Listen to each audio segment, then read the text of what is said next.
जब आप जानते हैं, आप यूपी से हैं, मध्य प्रदेश से हैं, बिहार से हैं, कि वहाँ कोई स्कूल में, सरकारी स्कूल में टॉयलेट नहीं है, वहाँ गरीब बच्चों से झाड़ू लगाई जाती है, पढ़ाई नहीं होती है, इसीलिए लोग अपने बच्चों को भेज नहीं रहे हैं। तो सरकार क्या कर रही है? ये भारतीय जनता पार्टी की सरकार और इनकी जो राज्यों में सरकार है वो। आप सभी सेविकाओं सहायिकाओं से ये रिक्वेस्ट है कि जितना हो सके इस वीडियो को लाइक जरूर कीजिएगा। हमारी बहुत ही सक्रिय, बहुत ही बहादुर साथी जो आपके नेता हैं, मंच पे बैठे हैं, सिंधु और उषा, और हमारी यूपी की बीना भी हैं, और मेरी तमाम बहनें जो दूर दूर से आई हैं, मेरे ख्याल से केरला से आई हैं, शायद कश्मीर से भी आई होंगी, पता नहीं, लेकिन भारत का थोड़ा बहुत चित्र यहाँ दिखाई दे रहा है।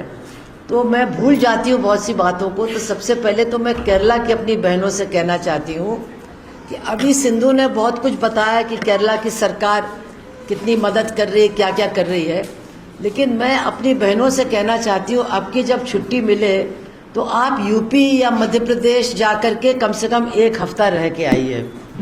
जब तक आप वहाँ रह के नहीं आएंगी तब तक आपको समझ में नहीं आएगा कि केरला की सरकार और वहाँ की सरकारों के बीच में कितना बड़ा अंतर है, और आपको भी कितना उस सरकार को बचाने के लिए लड़ना चाहिए और उसको जिताने के लिए अगली बार लड़ना चाहिए। यही वो सरकार है अकेली पूरे देश में जो आंगनवाड़ी, आशा, तमाम जो महिलाएं इस तरह से काम कर रही हैं, उनको कुछ थोड़ा सम्मान देती है और उनकी कुछ मांगों को भी मानने की कोशिश करती है। और सबसे बड़ी बात यह है कि जो सरकार का हमला हो रहा है उस हमले के सामने भी हाथ नहीं खड़े कर रही है और आपकी नौकरियों को भी बचाने का काम कर रही है। तो यही मैं फिर कहूँगी, 1 हफ्ते की छुट्टी लेकर के आप जाइए यूपी ला पो, मध्य प्रदेश पो, अवड़े पोन नोकू एंदा सरकार एंदा अवड़े। हाँ, आप सभी सेविकाओं सहायिकाओं से ये रिक्वेस्ट है कि जितना हो सके इस वीडियो को लाइक जरूर कीजिएगा, जाके देख के आओ। तो आज मैं बहुत खुश हूँ कि आप लोगों ने हमें, हमारे संगठन को इनवाइट किया और मुझे आपके बीच में बोलने का मौका मिला, क्योंकि आपकी जो लड़ाई है वो बहुत बड़ी लड़ाई है और पूरे समाज के लिए एक लड़ाई है। आज ही मैं एक रिपोर्ट देख रही थी कि हमारे देश में जो बच्चा पैदा करने के समय महिला की मौत हो जाती है उसका दर कम हुआ है, कुपोषण का दर कम हुआ है, और जो बच्चे जब पैदा होते हैं यानी शिशु मौत दर भी पिछले 10-15 सालों में कम हुआ है। और उस रिपोर्ट में साफ साफ कहा गया है कि ये जो स्कीम वर्कर्स हैं और उनका जो काम है, उनका जो योगदान है, उसकी वजह से ये महिलाओं की स्थिति, बच्चों की स्थिति, कुपोषण की स्थिति कुछ बेहतर हुई है। लेकिन आप देखिए किस तरह की क्रूर और जन विरोधी सरकार है, जो उसको कोई चिंता नहीं है बच्चे भूखे मर जाएं, महिलाएं पैदा करते समय बच्चे को मर जाए, गरीबों की हालत ख़राब हो जाए। और आज हमारा जो पूरा देश देख रहा है आपके योगदान को, केवल सरकार उस योगदान को देख नहीं रही है, और अगर देख रही है तो उसको वो योगदान अच्छा नहीं लगता है। अब तो मैं इस नतीजे पर पहुंची हूँ कि इस सरकार को जनहित में किया गया कोई भी काम बिल्कुल अच्छा नहीं लगता है, और इसीलिए वो चाहे मनरेगा हो उसको ख़त्म कर रहे हैं, चाहे राशन की व्यवस्था हो उसको ख़त्म कर रहे हैं, चाहे जो सरकारी अस्पतालों में होता था उसको बिल्कुल ख़त्म कर रहे हैं, और अब वो हाथ धो करके पीछे पड़ गए हैं कि ये जो स्कीम वर्कर्स हैं इनका भी काम हमको बिल्कुल समाप्त कर देना है। पता नहीं ये किसी बाबा जी को दे देंगे ये काम, और उसके साथ खूब सारा पैसा भी दे देंगे, जैसा कहीं कहीं उन्होंने मिड डे मील, आपको मालूम है, हरे कृष्णा वालों को दे दिया है। और वो हरे कृष्णा वाले ऐसे हैं कि केरला की सरकार तो बिरयानी भी खिलाने को तैयार है बच्चों को, और हरे कृष्णा वाले कहते हैं हम प्याज और लहसुन भी खाने में नहीं डालेंगे। मतलब उनको सुपोषण से कोई मतलब नहीं है, वो तो अपना एजेंडा आगे कर रहे हैं। और सरकार का भी वही एजेंडा है कि लोगों के बीच में ये तमाम धार्मिक भावनाएं, तमाम एक दूसरे के खिलाफ नफरत और उनके जो ये तमाम बाबा और उनके आश्रम और ये सब हैं, उन्हीं को पैसा दे करके ये सारी चीज़ें स्कूल से लेकर के आंगनवाड़ी केंद्र तक वो उन्हीं को दे देना चाहते हैं, ताकि वो जैसा चाहे करें। गरीब के पेट में कुछ नहीं जाएगा, लेकिन बाबा लोगों की जेब में, इन सब बदमाश लोगों की जेब में सरकार का पैसा भरपूर जाएगा। ये लगता है कि आज की सरकार का मकसद है, इसी रास्ते पर वो चल रहे हैं। इसलिए ये जो आपकी लड़ाई है, मैं शुरू में ही कहना चाहती हूँ, ये बहुत ज़बरदस्त लड़ाई है और निश्चित रूप से हमको ये पूरे समाज की लड़ाई बनानी है।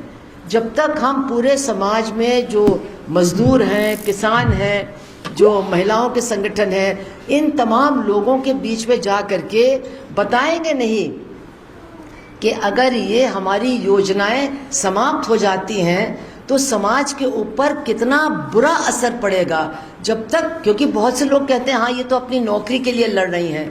हम केवल नौकरी के लिए नहीं लड़ रहे हैं, हम समाज को जो थोड़ा बहुत लाभ एक सरकारी योजना से मिल रहा है, ऐसे ज़माने में जब लाभ दिन पर दिन कम होते जा रहे हैं, हम इस लाभ को बनाए रखना चाहते हैं, इसको और भी अच्छा बना करके ज़्यादा से ज़्यादा लोगों तक इसको पहुंचाना चाहते हैं। लेकिन आप जानते हैं, मुझे बताने की ज़रूरत नहीं है, सरकार इसके बिल्कुल ख़िलाफ़ है। और जो तमाम नए वो नियम ला रहे हैं कि हर चीज़ पर लोगों की फ़ोटो आनी चाहिए, ये होना चाहिए। अरे हमारे देश में औरतों के पास फ़ोन नहीं है, औरतों के पास खाने के लिए पैसा नहीं है, तो जब वो अपने फ़ोटो दिखा नहीं पाएंगी तो इसका मतलब है कि वो योजना से भी बाहर हो जाएंगी। और अभी बताया सिंधु ने कि पता नहीं कितनी लाख जो लाभार्थी थे वो अब योजना के बाहर हो गए हैं। ये क्या तरीका है सरकार का? न रहेगी बांस और न बजेगी बांसुरी। यही सरकार सरकारी स्कूलों को बंद कर रही है कि लोग अपने बच्चों को भेजना नहीं चाहते हैं। कैसे भेजेंगे जब 5 क्लास को पढ़ाने के लिए एक टीचर है और वो भी टेम्परेरी है। आप सभी सेविकाओं सहायिकाओं से ये रिक्वेस्ट है कि जितना हो सके इस वीडियो को लाइक जरूर कीजिएगा। जब आप जानते हैं, आप यूपी से हैं, मध्य प्रदेश से हैं, बिहार से हैं, कि वहाँ कोई स्कूल में, सरकारी स्कूल में टॉयलेट नहीं है, वहाँ गरीब बच्चों से झाड़ू लगाई जाती है, पढ़ाई नहीं होती है, इसीलिए लोग अपने बच्चों को भेज नहीं रहे हैं। तो सरकार क्या कर रही है? ये भारतीय जनता पार्टी की सरकार और इनकी जो राज्यों में सरकार है, वो ऐसी हालत बना रही है कि लोग अपने बच्चों को स्कूल में न भेजें। फिर वो कहेंगे भाई जब बच्चों को भेज ही नहीं रहे हैं तो हम इन स्कूलों को क्यों चलाएं। और आप देखेंगे ये स्कूल बंद करेंगे और दारू का ठेका वहाँ पर खोल देंगे, लेकिन गरीब बच्चों की पढ़ाई उनके माँ बाप के हाथ से बिल्कुल दूर हो जाएगी। इसी तरह से आंगनवाड़ी के लिए और जो इस स्कीम वर्कर्स का तमाम काम है, उसके लिए कुछ दिन बाद वो कहेंगे कि भाई जब लोग चाहते ही नहीं कि आंगनवाड़ी से उनको फ़ायदा मिले, जब लोग अपने बच्चों को भेजने ही नहीं चाहते हैं, जब जो माताएं हैं गर्भवती वो एक आंगनवाड़ी से बात करना ही नहीं चाहती हैं, तो फिर हम आंगनवाड़ी क्यों चलाएं? तब तो इस योजना को बंद करना ही ठीक है। लेकिन हमें ये जो उन्होंने आंकड़े दिए उससे समझना होगा कि जहां सरकार, कोई भी राज्य की सरकार इस स्कीम की मदद कर रही है, वहां कोई नहीं छोड़ रहा है। लेकिन जहां जहां सरकार इस स्कीम को जनता के लिए कठिन और बहुत मुसीबत भरी कर रही है, वहाँ निश्चित रूप से लाभार्थी हट रहे हैं, उनकी संख्या कम हो रही है। तो ये आंकड़ा भी बहुत ज़रूरी है। मैं आज आपसे एक बात कहना चाहती हूँ कि आपकी ये लड़ाई केवल उन लोगों की लड़ाई नहीं है जिनको, बच्चों को या जिनको आपकी योजनाओं से फ़ायदा मिला है। आपकी लड़ाई इस देश में एक बहुत बड़ी लड़ाई का हिस्सा है। आप लोग सरकार के कर्मचारी हो, हालांकि वो मानते नहीं हैं आपको, तो कहते ये सेविकाएं हैं तो सेवा कर रही हैं और मान दे हम इनको देंगे, हम इनको तनख्वाह या वेतन तो देंगे नहीं। लेकिन जो भी हो, आप सरकार की कर्मचारी हैं, इसके साथ साथ आप महिला हैं।